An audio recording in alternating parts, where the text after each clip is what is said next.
Hello, Capricorn. This is Mary Elizabeth with Sacred Love Tarot, and this is your collective energy reading for the month of October 2024. Thank you so very much for turning up and tuning in, for liking, subscribing, commenting, hitting the notification button, and sharing. If you would like a more in-depth personal reading for your month of October, or for any situation or issue that you may be going through at this time, you can connect with me at my email address, sacredlovetarot1971 @gmail.com. If you would like to offer a donation for this reading or the cause, you can do so through PayPal or Cashapp. And if you would like to purchase something off of my Amazon wishlist, you can do that as well. So Capricorn, my moon sign, which interestingly enough, I relate to more than my sun sign, which is Sagittarius. So I'm Sagittarius, Capricorn, Aquarius. So if you know your other signs, you can go back and find them. They are all below or above this reading. Make sure that you make sure that you're watching your sun, moon, and rising, or the other signs that make up your chart. It could kind of bring the picture together as a whole. All right. Oh, this makes perfect sense because I'm Sagittarius and I did that one, and this makes perfect sense. We have the third chakra, Archangel Chamuel. That is in regards to your intuition. And we have seventh chakra, Archangel Uriel. That is your connection to spirit. And it's about taking action in regards to listening to your intuition and connecting to spirit and source. I love this beautiful card. She has this wonderful book, and some people may call this the Book of Akashic Records. So you may be healing from past traumas in the month of October, Capricorn. You may be learning things about yourself and your abilities that you never knew. And the taking action card is moving into that energy as we go. Moving into we have 17, 37, 41. So taking the action to find the balance between that intuition and that connection to source, that intuition and your spiritual abilities, that intuition, or taking the action to follow your intuition into heightening those beautiful, wonderful spiritual abilities. The action card is interesting because we have the horses on this side of a gate, right? And kind of what I feel is like sometimes when horses have the ability to roam free, they just go, right? They just roam. They run and they stop for a while and they just keep running. And so sometimes I think that we have to reel ourselves in, or in this case, rein ourselves in when it comes to following that intuition and connecting to spirit, source, the divine. Not allowing ourselves to get too far out ahead of ourselves in regards to what it is that we know, what it is that we think we know, and what it is that we're learning. So we have the Queen of Pentacles and the Ten of Pentacles. You are in your element of abundance and prosperity, in your element of connecting to the divine source and nature, in your element of connecting with Gaia.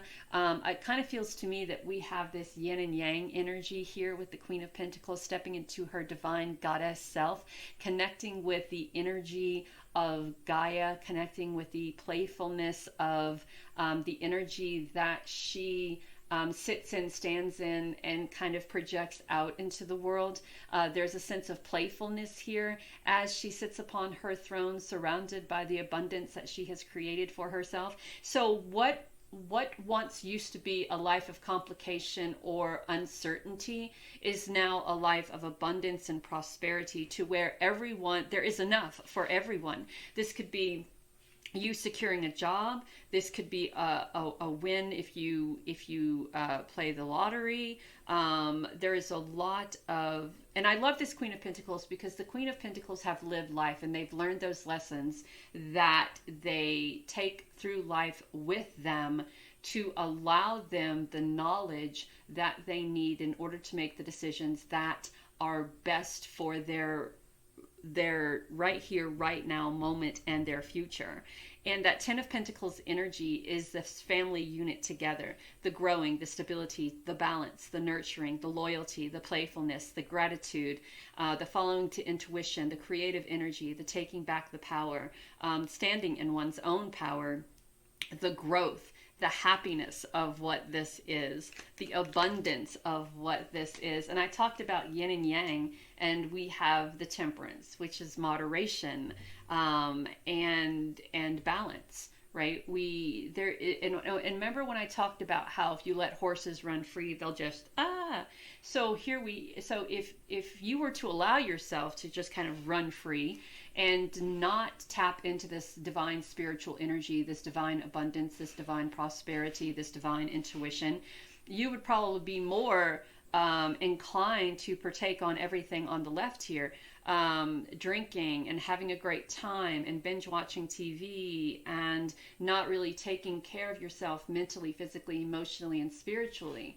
But we have to remember that this body that we have is the body that enjoys all the great things that we acquire, accumulate, or manifest in our lives. So if you're drinking and binge watching and eating all of those bad things, how do you expect to enjoy all of these good things that are coming in? So moderation. Have a cupcake if you want a cupcake, but don't eat the whole thing. Have a drink if you need a drink, but don't drink the whole bottle.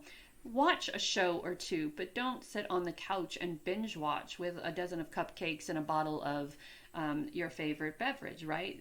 We have to take care of this physical body in order to enjoy what it is that we're manifesting in our lives. We have to take care of this physical body in order to not just, and I don't know, just taking care of this physical self, but being in a place of appreciation and gratitude for this physical body, for the things that we are creating, for the opportunities that we are manifesting, for the abundance you're manifesting. Because look, and this is what happens when we don't allow ourselves to take care of our physical self. Have you ever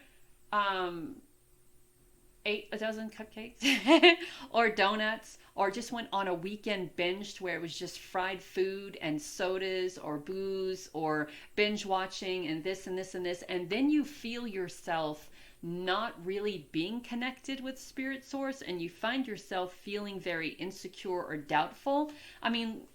Really, what we take in, how we treat our physical self, reflects greatly on our emotion, how we think, what we feel we're capable of. So you have all of this greatness up here, this Queen of Pentacles energy, this Ten of Pentacles energy, this intuition, this connection to spirit, the taking action, the temperance, the balance, the moderation, the gratitude, the thankfulness, the meeting with other people to share your gratitude and express your gratitude and share your thankfulness. And then all of a sudden we have this feeling of insecurity and doubt. And I feel that sometimes the things that we put in our body also fluctuates how we feel, fluctuates the mood, how we feel, what we think we're capable of. How do we feel we're capable of it or not? You know what I'm saying? And I'll give you an example. When my son was young, he was barely able to pay attention. He couldn't hold a conversation for longer than a gnat's minute. He wasn't able to make eye contact. He was everywhere. And the teachers had said they wanted me to take him to the doctor, and the doctor was quite happy to diagnose him with ADHD and quite happy to put him on some sort of a drug. So my husband at the time, he had a coworker, and his coworker was all about herbs and natural remedies. So his coworker said, hey, how about trying a flaxseed shake before you go and do the whole medicine thing and, the prescription medicine thing that could have this type of reaction. Try doing this. And it was completely changing his diet. No fried food, boiled, broiled, right? No food dyes, especially red and yellow. Milk also had a reaction. So bought almond milk, put him on these flaxseed shakes with strawberry, and the change was almost immediate when I took him off of the fried or fatty foods, fast foods, when I took him off the sugary cereals and the milk, and when I took away food color out of his diet and started on natural things, foods. It was an immediate change. Almost instantly, the school called me, had me come down about a couple of weeks later, and asked me what me and the doctors decided on. And I said, well, he's not on any medication. And I don't really think it was ADHD either. I think it was the food that he was ingesting was having some sort of a nerve reaction or some sort of reaction. And the moment I changed his diet, I mean, he significantly changed like that. So sometimes what we are ingesting into our bodies have this ability to change the way we think and we feel. I notice that when I drink more water, my connection to spirit feels more tight, more connected. When I drink sugar, when I eat sugary things and I drink sugary things, I feel more disconnected, more sluggish. My muscles hurt. My nerves are more sensitive. And so I very much believe, out of personal experience and things that I have personally experienced, aka personal experience, that things that we put in our body have a way of affecting our body in very different ways. So the star card is all about, in order to receive, you have to let go of some things. So maybe a diet, a diet plan, more healthy foods, more healthy drinks. Not saying that you can't have or indulge in every now and then what it is that you like and what it is that you enjoy, but moderation is key, per the Temperance card. And the star card is recognizing that in order to receive the bounty and abundance around you, there needs to be something released. And the Page of Cups is there to help you nurture yourself through this time. I know how difficult it can be to change one's diet. I know how difficult it could be not to have that cupcake or that piece of pie, or those potato chips, or that soda, or that Starbucks coffee. I know how difficult it can be not to overindulge, especially when you're bored.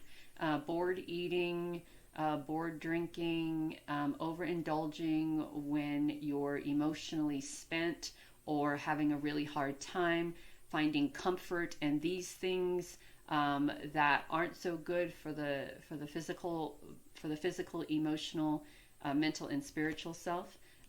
So the Page of Cups is all about nurturing self, nurturing. We have two pages, so there's a lot of new stuff going on here.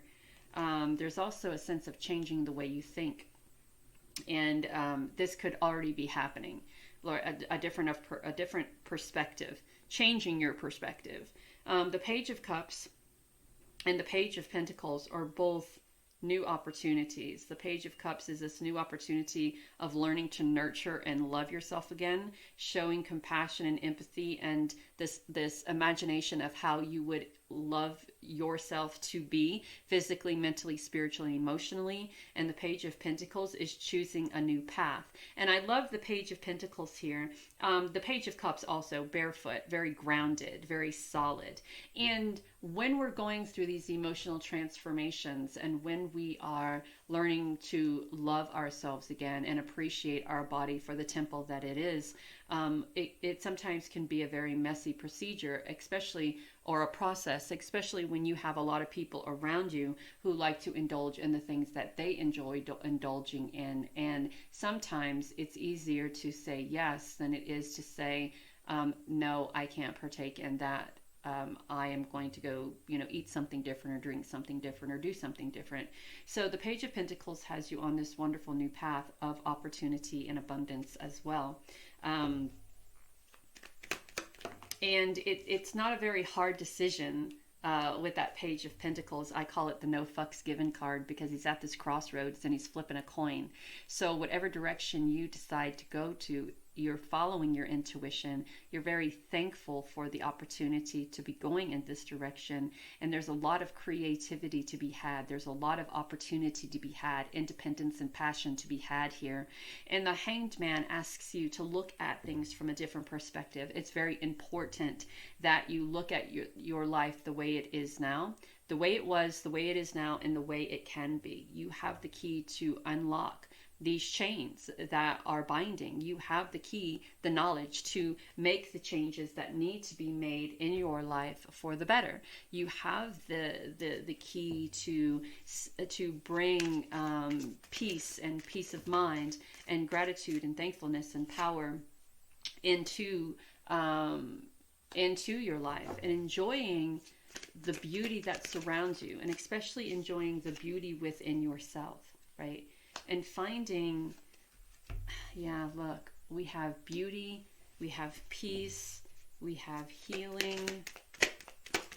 One more card, please. We have new beginnings, and we have empowerment. So I really feel that this transition, this transformation that you're making in October, has you finding the beauty within yourself, loving yourself for who you are, loving yourself exactly the way you are. That Page of Cups energy, when we talked about nurturing, empathy, compassion, and healing, we talk about accepting oneself for the way we are, and not giving in to that stereotype of how society says we should look, right? And there is a sense of peace that comes from accepting oneself, and there's a sense of empowerment that also comes from accepting oneself and healing from what once was, and then stepping into these new beginnings. There's a sense of peacefulness, this sense of receptiveness, this sense of manifestation. There's opportunities, there's new adventure, there's prosperity. That so much prosperity in the month for you of October, Capricorn. And here we are, exhaustion, questioning motivations, realignment. I think that Hangman energy, this reminds me a lot of not just the Hanged Man energy, but also the Hermit energy, right? I know sometimes when we are in the middle of processing our change and in the middle of making those changes, it becomes very exhausting. And the first thing we want to do is just stop and give up and go back to the old ways, because the old ways are easier than the change, right? So give yourself a little time to realign, give yourself a little time to heal, give yourself a little time to find the beauty and in what it is that you are doing for yourself, and learn from the experiences that you have been through. Learn from those experiences. I mean, there's a lot to learn from changing one's perspective, from living a life constantly like this, and then changing it in order to live the life that you desire to live, a better version of your life. And I think Spirit is very much guiding you toward that in the month of October. You're also being guided to accept love. And then we have air magic. And when I see this air magic card, I really feel this is about connecting to Spirit, Source, angels, guides, guardians, ancestors, God, listening to those messages on the wind, if you will, writing letters, journaling, logging down, writing down. I find it easier to keep track of where I am and where I desire to be when I write or record myself. So it's very important that you keep track of, if birds are significant to you, there you could be seeing falcons or doves. Falcons or doves, the month of October. There is a lot of you realigning and realizing your purpose here in the month of October, Capricorn. I wish you a great and wonderful and very happy journey. Know that you're divinely guided and loved.